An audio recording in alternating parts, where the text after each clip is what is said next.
guys, pag-usapan lang natin ang breaking news. Ayon kasi sa balita, viral, tigilan na ang pagliling kay Catherine Bernardo kay Mayor Mark Alcala dahil si Daniel Padilla pa rin nasa puso ni Catherine Bernardo. Ayon kasi sa mga Delulu fans. Ayon kasi sa kanila, tigilan na daw ang pagliling kay Catherine Bernardo kay Mayor Mark Alcala kung wala naman maipakitang proof na sila ay magjowa. At lalong-lalo na kasi pinag-uusapan na merong nag-post ng nasabing lugar sa Thailand pero wala naman si Catherine Bernardo at Mayor Mark Alcala. Sa katunayan niyan, wala talagang naniniwala sa nasabing post. Kaya nga naman kasi ang iba, kaduda-duda kasi tila hindi nagpunta si Catherine Bernardo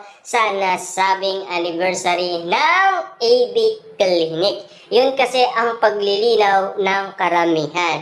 Pero ang mga Delulu fans na mga Katniel fans, tigilan na daw si Catherine Bernardo. Na alam kasi nila, si Daniel Padilla pa rin ang pipiliin ni Catherine Bernardo. Pero papaano yun? Kasi si Daniel Padilla, meron siyang Kyla Estrada.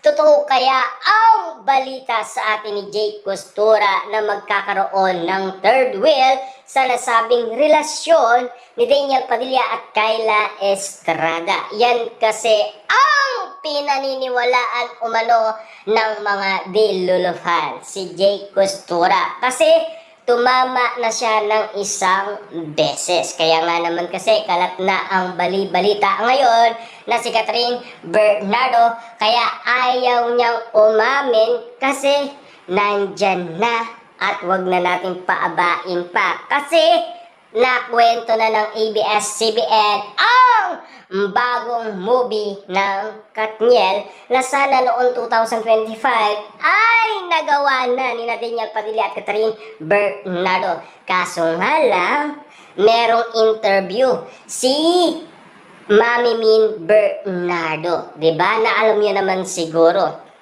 Pinag-uusapan na anda na kasi si Mami Bernardo kung ikasal si Catherine Bernardo. Pagkatapos nga naman kasi ma-interview si Mami Bernardo ay na-interview naman si Carla Estrada. Kaya nga naman kasi pinag-uusapan na tila magkopol nga naman ang dalawa na sina Daniel Padilla at Catherine Bernardo, na talagang pinapatunayan na talagang sina Daniel Padilla at Catherine Bernardo lamang ang bandang uli ay ikakasal at magkakasama. Yan kasi ang paglilinaw sa atin ng bali-balita, lalong-lalo na ang mga Delulu fans. Huwag na daw natin siya ilink pa kay Mayor Mark Alcala kung wala naman katotohanan at wala naman pag-amin si Catherine Bernardo na jowa niya umano si Mayor Mark Alcala. At lalong-lalo na hindi naman umamin si Daniel Padilla na jowa niya umano si Kyla Estrada.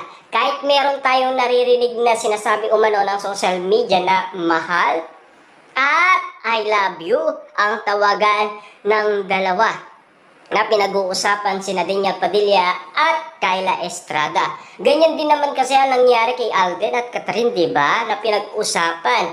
Dahil, alam niyo naman siguro, dahil sa tawag na yan, kumalat ang bali-balitang magjowa ang dalawa. Kasi, uling-uli sa akto si Catherine Bernardo noon. Dahil ang tawag niya kay Alden Richard, Tisoy, mahal, let's go, be. Diba? Grabe nga naman kasi. Hanggang ngayon ay ala-ala pa rin ang mga lumipas. Pero ang katotohanan ay sina Daniel Padilla at Catherine Bernardo talaga ang pinag-uusapan na ngayon sa social media. Luma na daw si Mayor Mark Alcala kasi wala naman daw katotohanan.